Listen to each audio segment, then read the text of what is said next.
Amahoro y'Imana mwene data udukurikiye, umugisha w'Imana ubane nawe kandi byiza bituruka mu ijuru ntukabibureho. Uyu munsi tuzanye ubutumwa buvuga ngo Uwiteka ahaza ibitambo n'amaturo.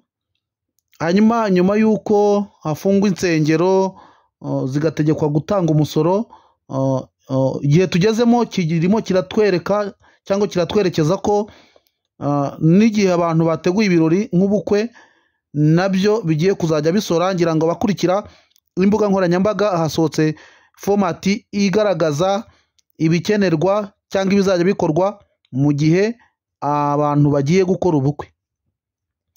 Ariko nshuti mwene data, ibi byose bifite inkomoko cyangwa bifite aho bituruka.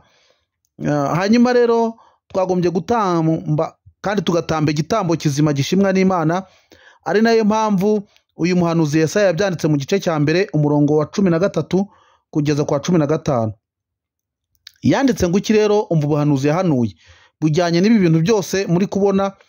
Haratubwira ngo nimukongere kuntura amaturo atagira umumaro, imibavu ni ikizira kuri jye, imboneko z'amezi n'amasabato no guteranya amateraniro ndabirambiwe. Ibyaha bivanze no guterana kwera bikurweho.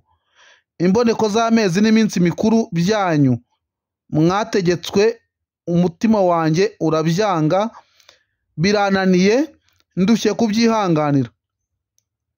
Nimutega ibiganza nzabima amaso, ndetse nimusenga amasengesho menshi sinzayumva. Ibiganza byanyu byuzuye amaraso. Nshuti mwene data, abantu bamwe bari biringiye imboneko z'amezi n'iz'amasabato, abandi bagakora iminsi mikuru itandukanye, abandi bagateranya amateraniro. Ariko aya materaniro abakristo bateranagamo cyangwa abashumba bateranije ntago ari amateraniro Imana yari yemeye, ntago ari amateraniro ateranye mu izina rya Yesu. Ni nayo mpamvu ibi byose biri kuba. Niyo mpamvu abakristo, niyo mpamvu abantu basenga bivanze. Kandi iyo iri torero ribi itorero rya Kristo bakagira amateraniro ateranye kwera, ntago RGB yagombaga kubagaragaza gati, ahubwo nayo yaritegereje isanga ntibazi aho bava, ntibazi n'iyo bajya, itangira kubinjiramo no kubayobora, kuko ubwabo banyamadini cyangwa banyiramadini bananiwe kwiyobora. Initegereje isanga aho bari kuyobora abantu ntago babayobora ku mwami Yesu Kristo, ahubwo barimo barashaka indamu n'inyungu zo gushyira mu miryango yabo no mu mifuko yabo. Niyo mpamvu mubona ibi bintu byose biri kugenda biba. Ndi kuburira abakristo rero kugira ngo twebwe tugire ubwenge, tumenye aho ibintu byerekeza, nibura tugire guterana kwera, aho Imana igeze aho ihaga n'ibirori byacu. None se nshuti mwene data, ubukwe Bibiliya tubwira ngo kurongorana kw'abashyingiranywe kubaho na buri wese. Aho ubona ubukwe nabwo bugiye guteshwa agaciro ku bw'ibi bikorwa, aho butozongera no kuba kuri bamwe kubera ubushobozi biri gusabwa. Ni ikigaragaza ko ibirori turi gukora muri no minsi ntago binejeje Imana, ahubwo ibiganza byacu cyangwa ibiganza byabo byuzuye amaraso.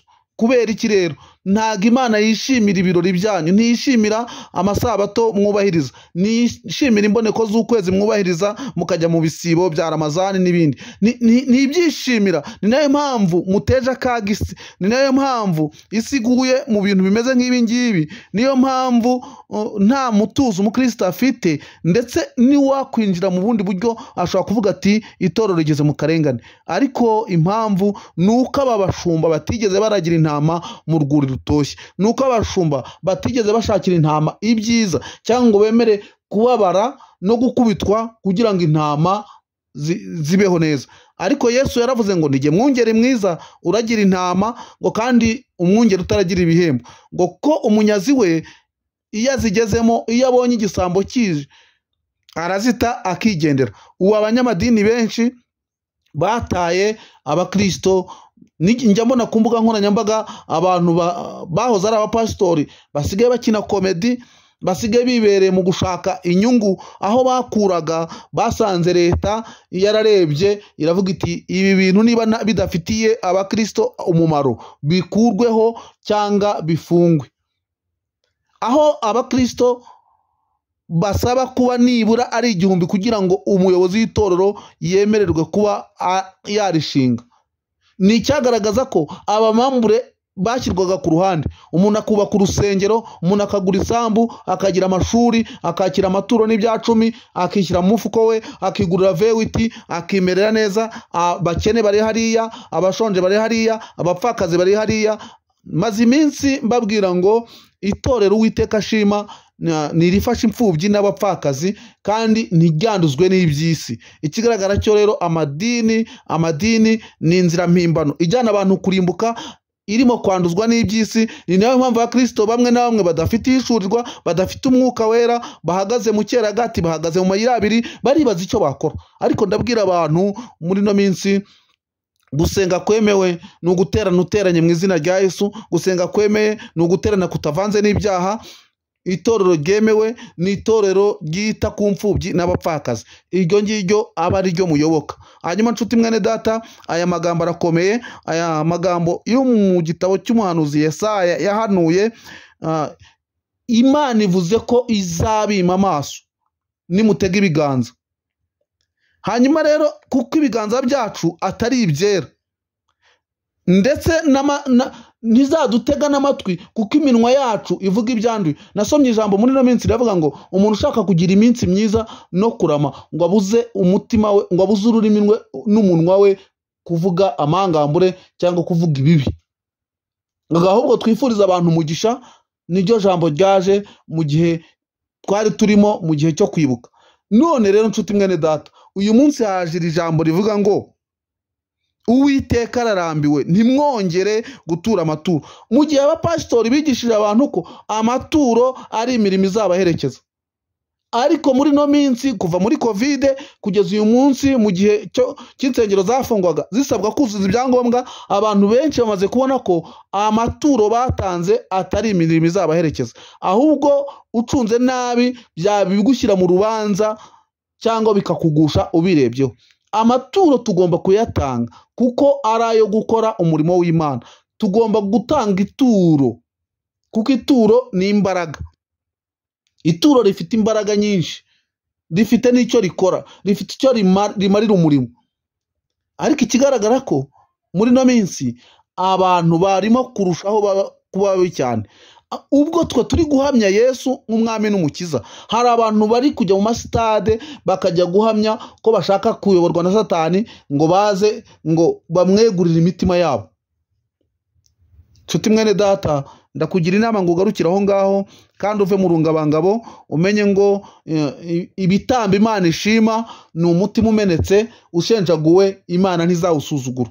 Kandi ijambo riratubwira ngo mutange imibiri yanyu ibitambo bizima bishimwa n'Imana.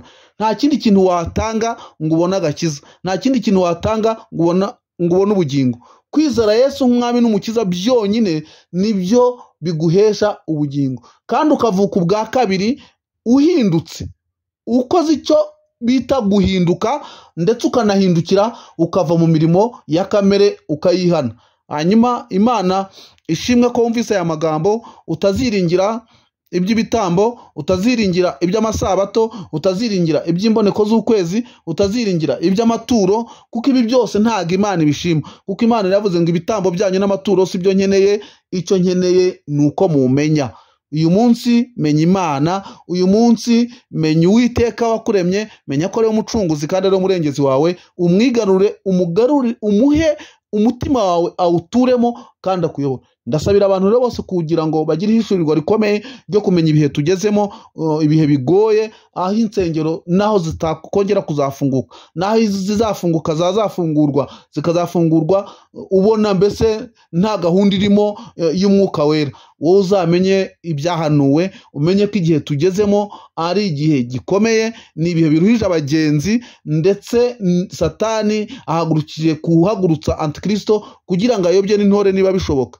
Ariko abana b'Imana turashinganye, kandi abamwizeye abamwemeye bakizera ubutumwa bwe batajyajya yabahaye ubushobozi bwo kwitwa abana b'Imana. Yohana arandika ati bakundwa ubu turi abana b'Imana ariko tuzasa ntago kurerekanwa. Icyo nzi cyo nuko niyerekanwa tuzasa nawe. Ndumva nakangurira kuguma mu byiringiro byo kumenya umwami wamenye n'Imana nyamana ariyo Eliya yasenze ahanganye n'abahanuzi ba Bayali akavuga ngo Uwiteka Mana y'abasogokuruza igaragaze usubirisha umuriro. Ndasengera abantu ndanasabira abantu kugira ngo iyi Mana nyamana yigaragaze isubirisha umuriro, isobanura ibintu bidasobanutse turi kubona n'ibyo turi kumvisha amatwi yacu, kugira ngo uwera azagumye yere, kuko igihe kirageze ngo uwera agumye yere n'uwanduye agumye yandure. Mwakira amagambo y'Imana.